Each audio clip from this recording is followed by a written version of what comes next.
Okay, round two. Name something that's not boring. A laundry? Ooh, a book club. Computer solitaire, huh? Ah, sorry, we were looking for Chumba Casino. That's right, ChumbaCasino.com has over 100 casino-style games. Join today and play for free for your chance to redeem some serious prizes. ChumbaCasino.com. No purchase necessary. Void where prohibited by law. 18 plus. Terms and conditions apply. See website for details.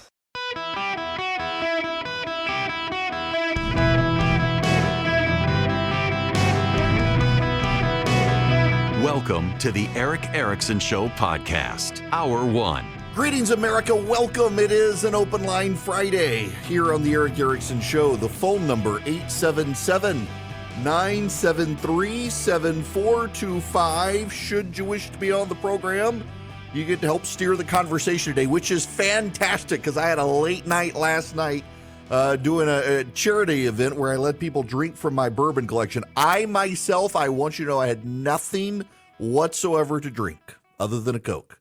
I let everybody else go through my bourbon collection last night, raising money for children's health care in Atlanta. It was a great time. It was a great event. My buddy Ryan Lane, Lane's Barbecue, did all the catering. It was delicious.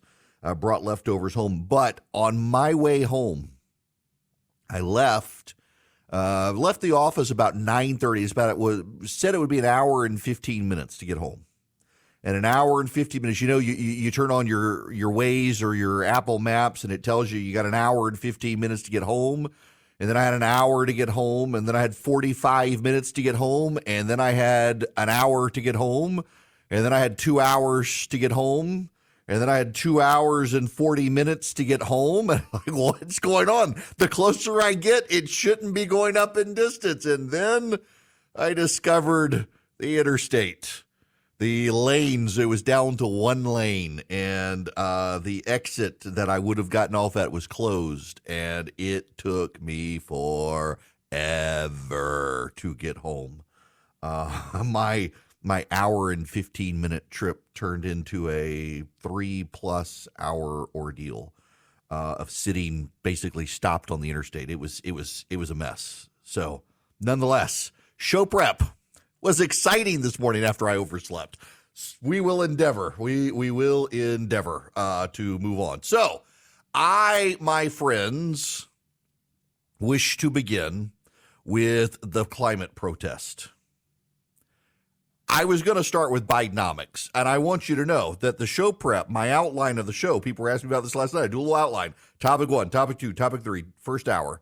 Topic 1, topic 2, topic 3, second hour. Well, this first topic should be Bidenomics, which we'll get to. But I decided, I was texting with my buddy Kevin.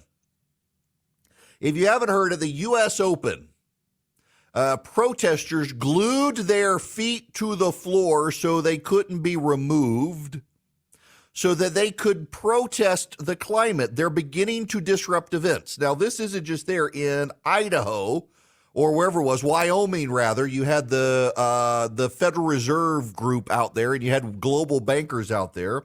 And protesters showed up at a restaurant near where the Federal Reserve governors were meeting because it was a fancy steakhouse, and they presumed that global leaders would be at the steakhouse. So they disrupted everybody's meal to end fossil fuels. But it's not just them. My buddy Ryan sent me this, said that Dr. Rose Abramoff and activists have decided to, this is from Scientist Rebellion, they're blocking the Mountain Valley pipeline drill in West Virginia. This may be the first U.S. climate scientist to risk felony charges to fight the climate breakdown. They're also now around the country, they're protesting with Stop Cop City, which is interesting. This shows you how this is cult-like this is. So in the Atlanta, Georgia area, they're building a police training facility, and Antifa activists have been calling it Stop Cop City. They call it Cop City. Pipeline protesters in Montgomery County, Virginia, have been also blocking the Mountain Valley Pipeline, and there's a group called Appalachians Against Pipelines, And they've been protesting Cop City in Atlanta in addition to all of that. This is all very religious. I personally have this desire, after talking with my buddy Kevin a while ago, I just think it would be like fantastically exciting. Like I would tune in to the Daytona 500 or the race in Talladega. I'm not a big NASCAR guy. My apologies to my buddy Doug Turnbull, but I just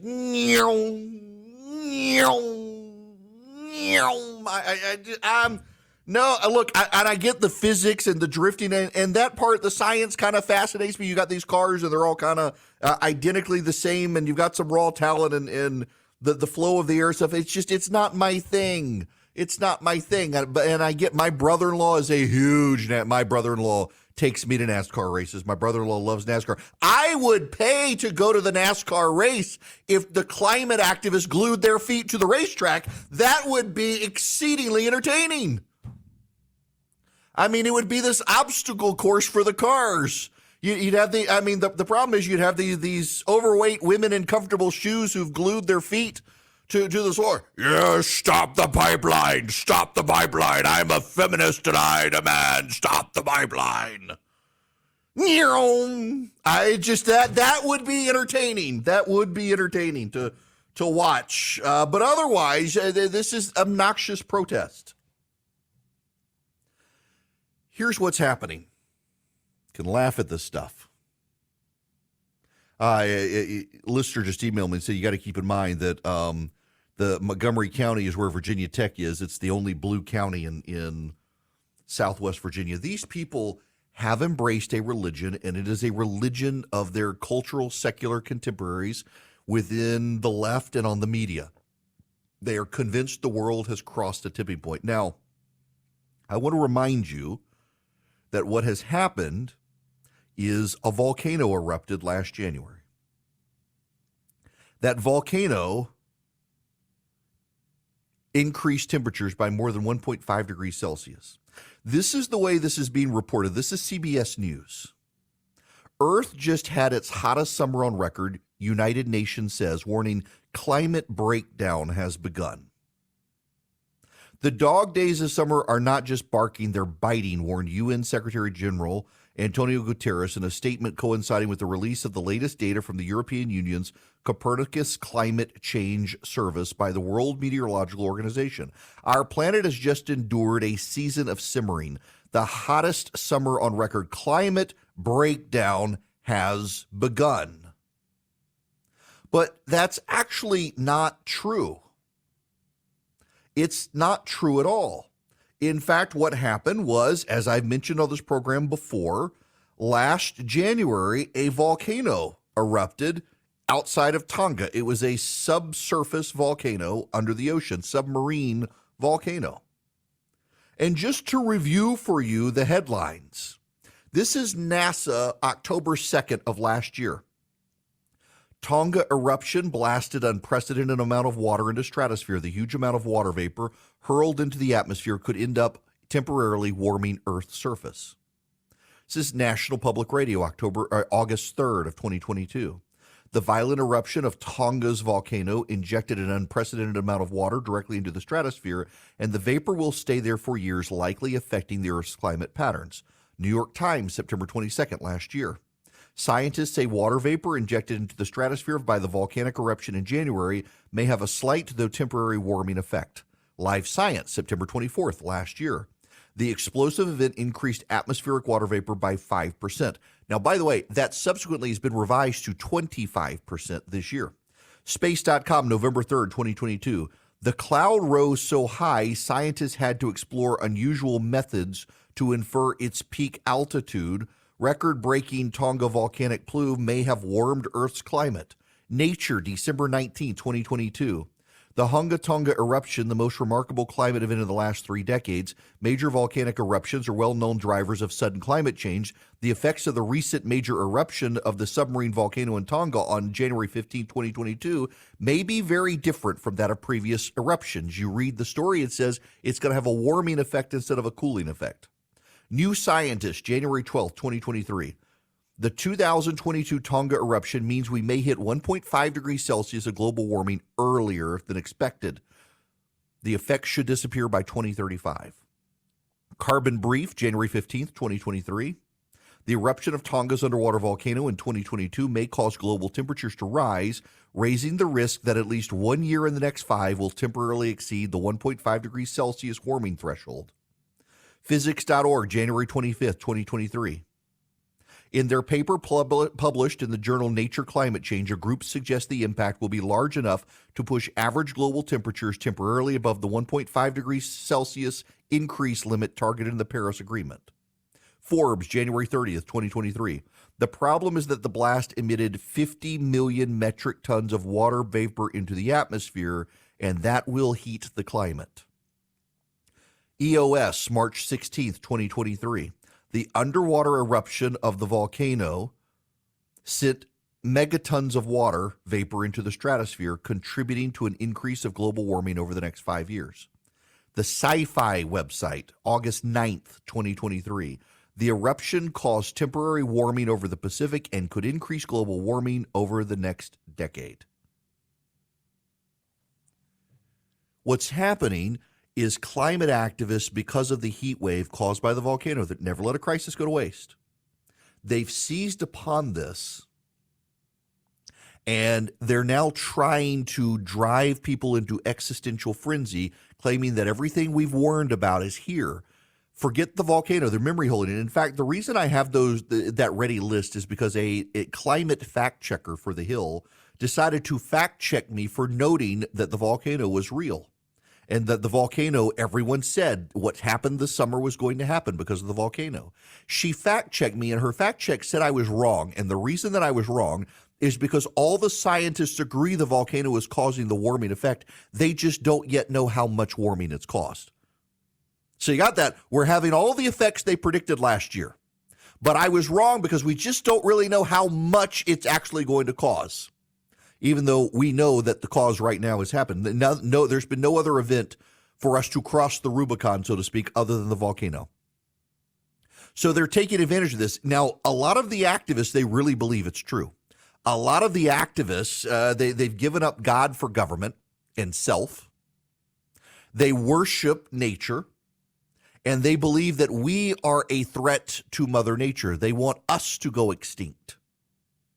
And they're willing, with their religious zeal, to disrupt sporting events and people's restaurants, pipelines, and it's only going to get worse. Remember, in the 1970s, there was a bombing a week in this country from environmental activists. In the 1970s, we're going to see violence. The left is so focused on Trump supporters and white supremacists and violence from them, they're paying no attention to their own side. They don't really care. In fact, if anything, they justify it as a way to stop climate change. I mean, for God's sakes, the left has been praising a book now turned into a movie that advocates this terrorist sabotage of pipelines around the country. These people are turning violent before our eyes.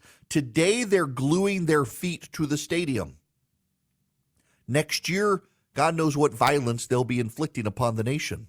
They're trying to force you all into cars you don't want. They're trying to curtail your family size. They're trying to make you give up your gas stove and your air conditioner and your water heater and God knows what else. They want to drive up your costs to make life more miserable for you so that you give up on life, all in the name of climate change. You know, there are fringe Christian denominations and Islamic denominations where the individuals brutally flog themselves as penance for their sins.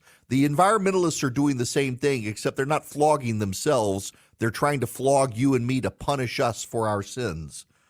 This doesn't end well for any of us. It is a cult that these people are in, and they need to be deprogrammed, but they can't be because the mainstream media and this White House are all in the cult with them. I am a small businessman. The company that I run for my radio show, it's a small business. I've got employees. I don't have HR. You may be in that situation and you may really need HR. Well, you may want to talk to Bambi. When running a business, your employees can create all sorts of interesting situations and they could get you in trouble. What happens when two employees are squabbling? One of them smells bad all the time. What do you do? How do you navigate the rules? With Bambi, you get access to your own dedicated HR manager starting at just $99 a month. They're available by phone, email, real-time chat. Onboarding and terminations run smoothly. Team members reach peak performance.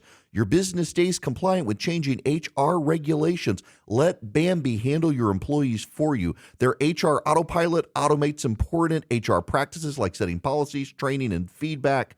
Listen, you want U.S.-based HR managers who give you experience, expertise, a personal touch you need to make it seem like they're a part of your team. They could cost $80,000 a year, but Bambee starts at $99 a month. Schedule your free conversation today to see how much Bambee can take off your plate. Go to Bambee.com right now. Type in Eric Erickson under podcast when you sign up. It'll help you. It'll help your company grow. It'll help you keep peace of mind. It's spelled B-A-M-B-E-E. BAM, B-E-E.com. Bambee.com. Type in Eric Erickson. Welcome. It's Eric Erickson here. The phone number, 877-973-7425. If you want to be on the program, be patient with me. I promise I'll get to your phone calls when we get back after the bottom of the hour. Don't have a lot of time in this segment. Hurricane Lee is now Category 5, and my goodness gracious, people are beginning to freak out about this hurricane that is thus far in the Atlantic and not going to impact us other than wind. Even my kid was texting me from school this morning, Dad, are we going to get out of school next week because of the other hurricane? It's like, what hurricane? And it's like, oh, that one's in the middle of the Atlantic. I mean, none of the computer models even show it coming near us. It might hit Canada. Who cares about them? Kidding. But it's not gonna come. We might get some wind out of it where we are because it's so massive. But no, everybody. So here's what's going on. Whether it's the supposed threat to democracy or the hurricane, whatever, the media is constantly spinning us into existential terror about everything because they want to control your emotions and push you in directions. They want you to be pushed towards Joe Biden and the Democrats. They want you to be pushed towards the climate alarmists. They want you to be pushed in those directions out of fear. They want you to be convinced that the right, Republicans, those who are skeptical of all their climate actions, that those are bad people who are destroying the planet and destroying democracy. Everything is about controlling you by fear. Now, to be clear, the other side does it too. The threats of they're all controlled by China or communists or Russia, or there are plenty of them there. But don't think only one side does this. This is part of the problem that we have in the country right now. Is along comes a politician who used to cause us to go to our better nature and better angels, but now everybody just wants to be in fear and dread. Like, for example, I totally acknowledge the climate is warming, and I totally acknowledge that there are trend lines out there that suggest we need to adapt, but the left doesn't want us to adapt. They want us to give up our way of life. And they totally want to memory hole the volcano, which last year the predictions were exactly what we're seeing right now, and they want to memory hole all of that, which is part of the problem. Now, we got to move on. I will take your phone calls, 877-973-7425. But first, I got to tell you about Vision Computers. And we're back to school. So hopefully you've got your computers for back to school. But what about your company? You're a small businessman and you don't know how to deal with the IT situations that may arise, but you know your company needs computers. Let Vision take care of you. VisionComputers.com or 404 Compute. They can build you the PCs your company needs and wants. Ones that are upgradable, ones that last, ones that aren't going to be outdated in 6 months. And then they can service them for you. So the people in your office just call Vision when they have a problem. And Vision can handle their email, their printer setup, all that. You can do it for your house as well, for you and your kids. Laptops, desktops, they build them and then they service them. Now, here's the catch. If you have an existing computer system in your office or home and you need someone like Vision, they'll help you for a small annual fee. All you have to do is call them 404 Compute, 404 Compute, or VisionComputers.com. If you want to save some money, you call 404 Compute and tell them you want the Eric Erickson special, and they give you a good deal, but you don't see it on their website. You have to listen to me and know to call them at 404 Compute and ask about the Eric Erickson special. Hardware, software support, whatever you need. VisionComputers.com or 404-COMPUTE. Y'all, I saw this clip and I was like, all right, I got to play this audio for you. You know, I'm friends with James Carville and Mary Matlin, have been since back in the day when I was on CNN, and he's always, whether I agree with him or not, he's always up for a great one-liner. And talking about the CNN's polling, historically bad polling for Joe Biden, like disastrous reelection polling for Joe Biden. Here's James Carville. Pretty clear. I mean, there's not much else you can say when you look at him. I mean, I guess the best thing you could say is that if anything, they're worse for Trump. But there is apprehension out there. That's undeniable. But on the other hand, I point out women have lost an election since the Dobbs decision. So, we were supposed to lose in November off the year. We didn't really. We're kind of tied. So I don't know. But the polling that I've seen or anybody else has seen is not very good. There was a memo. My friend Jim Messina said, I said, Democrats need to quit bedwetting. But my wife's already changed me to rubber sheets. Y'all, listen, I mean, this is the thing. The Democrats actively have to hope Donald Trump's the Republican nominee because he's the only guy who Biden can beat in the polling. Did y'all see the same CNN poll has Nikki Haley, for example, 9 points ahead of Joe Biden? The Democrats will say, and they have a point, that, well, we've got $1 billion in the bank and Donald Trump has $6 million in the bank. That's another reason to avoid Trump. They've got $1 billion. They haven't spent it. It's a tied race. They have $1 billion. They haven't started spending, but it's bad polling. I mean, so Chris Christie beats him. Ron DeSantis, Nikki Haley, Mike Pence. Nobody even knows who Asa Hutchinson is, and he beats him. It's remarkable how bad it is. The Democrats and the entire media landscape, they are all they're doing everything they can to make sure that it's Donald Trump. That's the only way for Joe Biden to win, is even possibly, and Trump could still beat him, but they're more likely to get Biden back in office if it's Trump than anyone else. I mean, he's got $6 million left in the bank. It's all going to the lawyers. They're bleeding him dry and trying to shape the race to make sure it's him. That's the coordinated effort of the media. You want to talk about the deep state trying to shape the election? That's how they're trying to shape the election, is to ensure Trump's the nominee. Nikki Haley beats him by 9 points. DeSantis beats him. This is Van Jones. But right now, today, I think a lot of Democrats look at these numbers and say the whispers are finally showing up in this data. People are talking behind their hand. They worry about Joe Biden. Joe Biden's like that grandpa that you love, that you believe in, you owe a lot, but you start to wonder, would you give this grandpa a high-stress job for 6 more years, or would you want something else for him? Ding, ding, ding, ding, ding. That's the problem. All right, to the phones, 877-973-7425. John, let's start with you. Welcome to the show.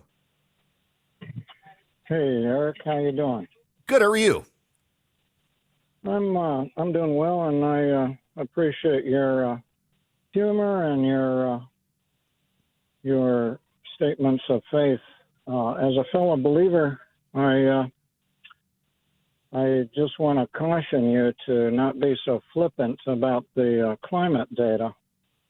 I'm also a biologist and a scientist, and I know that you're upset with the environmentalists and the blame game, but I don't want you to be like the Pope and the Catholic Church when they denied that the Earth was round. And as a believer, there's a verse in Luke that you might want to look up that says, in the last days the seas will be raging. Jesus says that, and it's the only place in the Gospels where the seas will be raging is actually listed. And I'll tell you what, when there is a high tide coming in, and the water is breaking on your front door, when 80 or 90% of the world lives near the ocean, that's going to be raging, and it could be a climate change thing. So, look, I don't dispute that, John, and appreciate your caution there. I kind of think we're headed towards the end times. the specific line, there will be signs in sun and moon and stars, and on the earth distress of nations and perplexity because of the roaring of the seas and the waves, the surging of the waves. Here's the problem, though. It's overstated by the left in order to get government funding. It's overstated by the left to scare people to enact their agenda. It's overstated by the left to scare people to live in the way the left wants. And that's the problem. As much as people on the left can say, well, everybody on the right denies that it's even a thing. Okay, let's start from the premise that it's real. What do? Well, we should be adapting to it, not giving up our way of life and being miserable. And the left wants us to give up our way of life because at the end of the day, the bulk of the people who wish to change things are people who hate capitalism and free markets. They are socialists and communists who used to be funded by the Soviet Union in the 80s, are probably now funded by China. In fact, we've got some compelling data. China is funding a lot of these groups, in addition to Hollywood leftists, because they hate capitalism. They see capitalism as bad. This has never been about saving the planet. It's been about a backdoor way to destroy capitalism.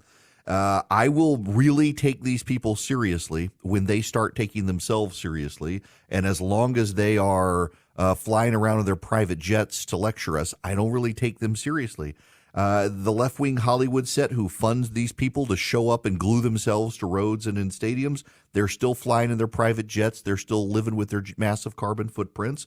They pay for climate credits and climate offsets, which is the same thing as when the Catholic Church was building Rome and allowing people to buy indulgences. It is a religious concept for them. But at the end of the day, if we want to think about it theologically, well, guess what? The end times point to the world heating up. There's going to be famine and plagues and drought, turmoil in the seas. I guess it's happening. Maybe it's the end times. So come on, Lord Jesus. Now, back to the phones. Ray, you're going to be up next. Welcome.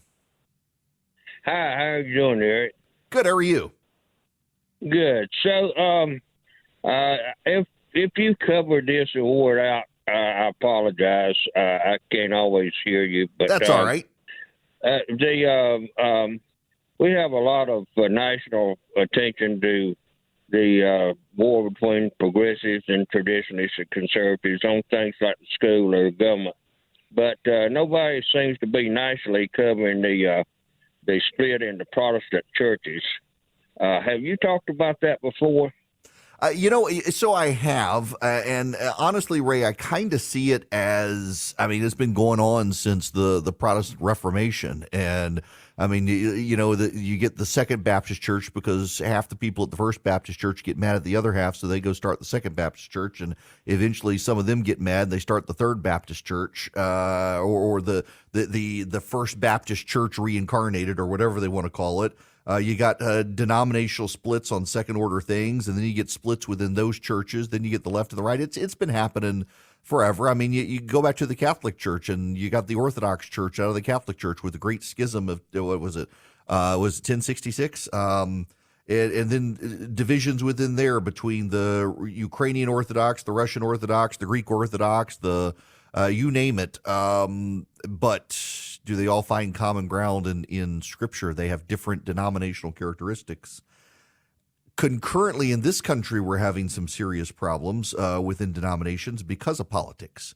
The number of pastors I know who are a little bit put off by some of their congregants dragging their American politics into their church. So I'll lay this one on the line for you. I enjoy the challenge of preaching. I can talk to you guys for 3 hours, and I don't have a script. Don't have a lot of notes. Just have reminders of things that I want to talk about. It's a challenge to me to preach, which is why I like it, because there's you read Scripture. There's damnation involved. You lead people astray. You got to be careful in the pulpit. You got to make sure your words are precise and good, and so I like the challenge of doing it. But I rarely get invited to do it because I'm also a talk radio show host who does politics. And the churches that I would feel most comfortable in are generally the churches least likely to invite someone like me to fill in on a Sunday. And I get that. I enjoy the occasions I get to teach Sunday school or to preach. But I also, the churches, I don't want to be in a hyper-political church. And I know some super hyper-political churches, and I think that they lead their congregants astray. And they get people whipped into just as much of an existential frenzy about what's happening in this country, and that they lose their focus on the mission of saving souls, as opposed to they're going to go save their country. Well, if you're a person of faith, you really do just believe you're passing through on your way to your actual permanent home, and you got to keep that perspective in mind. All right, one more call here. Lewis, welcome to the Eric Erickson Show. Eric, I wanted to get your opinion about these ball players who think that it's okay to act like the law, so the speed limit doesn't apply to them because they're a ball player on the field. And the other day I heard a guy that was caught doing 80 and a 55, and I just don't want to watch the team play if the players can't seem to realize that a law applies to them too. And to be number one player in the nation, we got to have a better image than getting in trouble all the time. Yeah, okay. So let me put some perspective here on Lewis's call. Jarvis Jones is a former University of Georgia football player and a current staff member.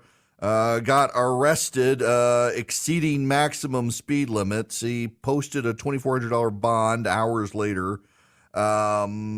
And yeah, you do have to worry about people who think they're untouchable because of their fame and status, but that doesn't just apply to football players. Although college football players and the teams around them, I think you got to act like you've been there before. This is interesting because I had this charitable event last night, and my buddy Mark McKay was there with me. He does traffic on my flagship station, WSB.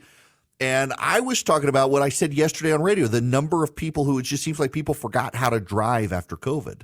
I literally, and I'm no exaggeration whatsoever, I nearly got plowed into a retaining wall by an 18-wheeler the other day because I was next to him. There was a car in front of him doing exceedingly slow on the interstate in a 70-mile-an-hour lane. The car in front of him was maybe doing 45. I was on the side. I was going on the left lane, getting around the 18-wheeler in the slowpoke, and he just decided to merge into my lane. I accelerated and laid on my horn, and it was by the time I was up to the cab of the car, was in the emergency lane, headed into the cement retaining wall when he swerved over and then swerved into the other lane. And I see stuff like this more and more. And so my buddy Mark was saying, part of it is that we don't have enough police officers anymore.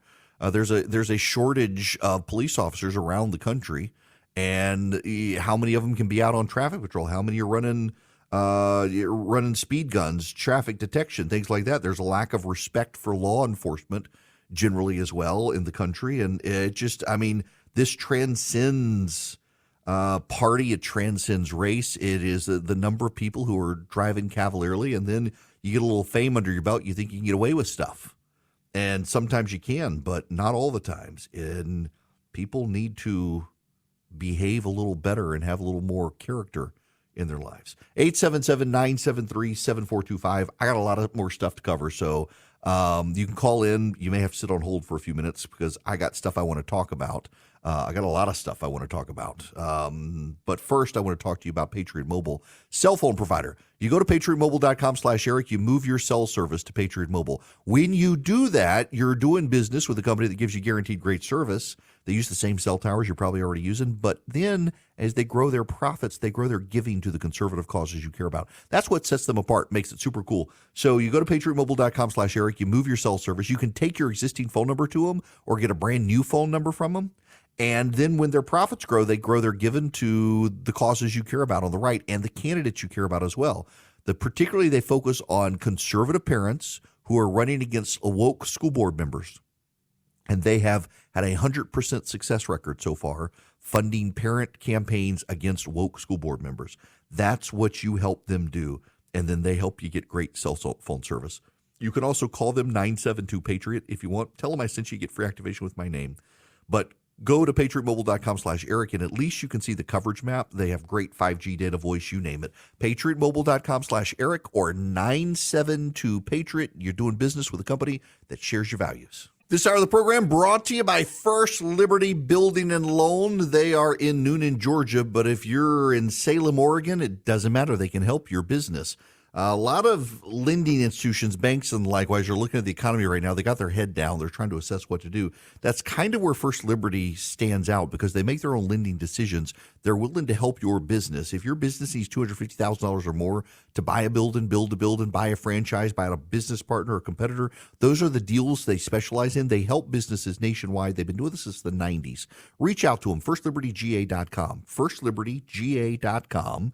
See if they might be able to help you. Tell them I sent you. Now, this is somewhat new news. Former President Donald Trump's administration told Governor Ron DeSantis to reinstitute masking and social distancing in Florida in 2021, months after the governor had reopened the state. In a letter obtained by the Washington Examiner, President Trump's White House Coronavirus Task Force warned DeSantis' administration that aggressive mitigation must be used, including uniform implementation of 2 to 3 ply, well-fitted masks and strict physical distancing. This actually happened on Trump's way out the door. In January of 2021, his administration was demanding Florida increase statewide and local public mitigation, increase communication around the importance of personal mitigation, and increase and demand the use of masking, physical distancing, and avoiding family gatherings. In an interview with Hugh Hewitt, Donald Trump slammed Ron DeSantis' COVID-19 handling, saying he shut Florida down. It was a tight drum. He had vax lines, vaccine everything. Now he's talking about vaccinations, but the letter sent by Donald Trump to Ron DeSantis in January of 2021 said, quote, "Do not delay the rapid immunization of those over 65 and vulnerable to severe disease, and encouraged active and aggressive immunization." So it really is starting to sound like that the DeSantis team has decided to take the gloves off on Trump, and they're coming after him, particularly as COVID rises and the Democrats are trying to put in mask mandates and the like, that they've decided they're going to start punching back on Trump on particularly his handling of COVID in 2020 and 2021. I mean, it remains a very valid point that not only has Donald Trump not lifted a finger to help all those people being sent to prison for decades for January 6th, he didn't help them raise money, he didn't help them cover their legal costs, didn't do any of that. He could have pardoned them on the way out the door. You know, there's this new novel theory from Trump's team that, well, none of them were charged with crimes. How could he pardon them?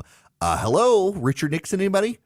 Richard Nixon was not charged with a crime, and Gerald Ford pardoned him nonetheless. Gerald Ford pardoned Richard Nixon. Richard Nixon had never been charged with a crime.